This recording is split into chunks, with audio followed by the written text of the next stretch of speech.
एकाच वेळी देवेंद्र कोठे विधानसभेच्या रणांगणात। विधानसभा निवडणुकीत सोलापुरात अनेकांची स्वप्नपूर्ती झाली असून अनेकांना अपयशाला सामोरे जावे लागले आहे।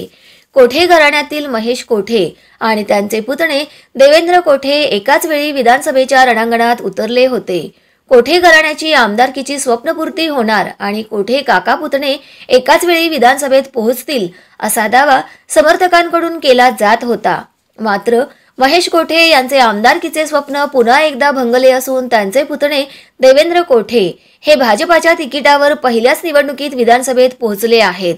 मागील 3 निवडणुकीतील अपयश विसरून महेश कोठे यांनी मागील वर्षभरापासून राष्ट्रवादी काँग्रेसमधून जोरदार तयारी केली होती। या निवडणुकीत महाविकास आघाडीतील सर्वच नेते कोठे यांच्या पाठीशी होते। मात्र मतदारसंघ आणि पक्ष बदलूनही कोठे यांचे विधानसभेत पोहोचण्याचे स्वप्न पूर्ण होऊ शकले नाही।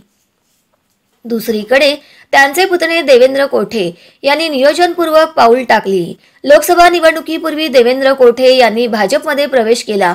लोकसभा निवडणुकीत यूपीचे मुख्यमंत्री योगी आदित्यनाथ यांच्या सभेत जहाल भाषण करत कट्टर हिंदुत्ववादी अशी स्वतःची प्रतिमा निर्माण केली आहे। त्यानंतरच्या काळात ही प्रतिमा अधिक कट्टर कशी होईल हीच भूमिका देवेंद्र कोठे यांनी ठेवली होती।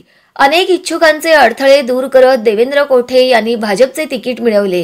त्यांना महायुतीमधील पक्षाचीही खंबीर साथ मिळाली।